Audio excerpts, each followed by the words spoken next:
పుట్టిన దగ్గర నుంచి కట్టి కాలేదాకా సొంత ఇంటి కోసం వెతికి వెతికి అలసిపోయిన ఒక శరణార్థి గురించి చెప్తారు. పుట్టినప్పుడు అది నానిల్లు, తాళిపడిన తర్వాత ఆమె మొగుడిల్లు, ముసల్తానం వచ్చిన తర్వాత అది కొడుకిల్లు. మరి ఆమె ఇల్లు ఎక్కడ? మధ్యలో ఎక్కడో ఇరుకుపోయి జీవితాంతం ఇక్కడో కాలు అక్కడో కాలు వేసి అదే ఇంట్లో ఉన్నట్టు బ్రతికి వెళ్ళిపోయే ఆ మనిషి పేరు అమ్మ. అదొక 60 ఏళ్ల సుదీర్ఘ నరకం. అమ్మంటే పుట్టుకతో ముసలిది కాదు కదా. నీకు నాకు పరిచయం కాకముందు ఆవిడ కూడా ఆడపిల్లే.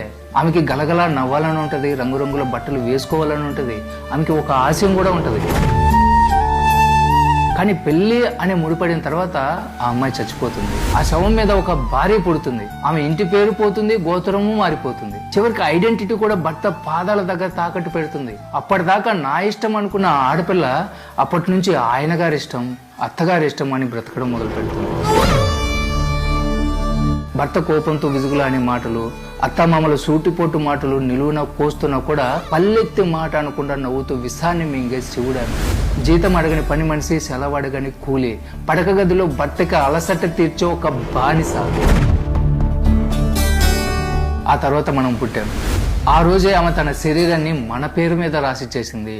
నువ్వు కడుపులో పడగానే ఆవిడికి ఆకలి వేసినా కూడా తినలేదు, అనారోగ్యం వచ్చినా కూడా మందు వేసుకోలేదు.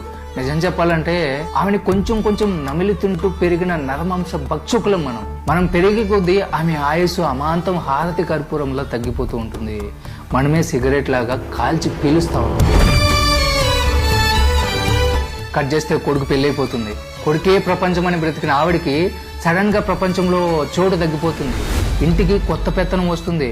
ఎవరి కోసమైతే ఆమె తన యవ్వనాన్ని ఆరోగ్యాన్ని దారబోసిందో వాళ్ళే ఇప్పుడు నీకేం తెలియదమ్మా, నువ్వు కాస్త ఆగు అని నోరు మోయిస్తారు. ఆమెది చేదస్తమంటారు. చివరికి ఏమవుతుంది? ఈ ఇల్లు నాది అని ఆమె జీవితం మొత్తం అనుకుంది. కానీ ఆమె అదే ఇంట్లో ఒక గెస్ట్ లాగా మారిపోతుంది. దిక్కుమాలిన మందు బిళ్ళలు, హాస్పిటల్ వాసనలు, మొహం చాటేసిన భర్త, బిజీ అయిపోయిన కొడుకు విజుక్కునే పోవడం. చివరికి మంచం మీద పడిపోయిన తర్వాత ఆవిడికి చావు అంటే భయం ఉండదు. నేను ఎవరికీ బరువు కాకూడదు అన్న బాధ ఎక్కువగా ఉంటుంది. ఏ మంచం మీద అయితే నిన్ను కని పాలిచ్చిందో అదే మంచం మీద ఎండిపోయిన చర్మంతో, మసగబారిన చూపుతో ప్రాణం వదిలేస్తుంది. అది చావు అనుకుంటే పొరపాటు. ఆమె పడ్డ నరకానికి అది శాశ్వత విశ్రాంతి. పుట్టినప్పుడు కూతురుగా, యవ్వనంగా ఉన్నప్పుడు భార్యగా, ముసలితనంలో అమ్మల, ప్రతి దశలో ఎవరో ఒకరి కోసం తనని తాను చంపుకుని బ్రతికిన ఆమె నిజంగా ఆమెలాగా ఇప్పుడు బ్రతికింది. మనం రాసిచ్చిన ఆ దరిద్రమైన స్క్రిప్ట్ లో అద్భుతంగా నటించి చివరాఖరుకు చప్పట్లు కూడా దక్కించుకొని ఓడిపోయిన ఒక గొప్ప కళాకారిణి ఆమె.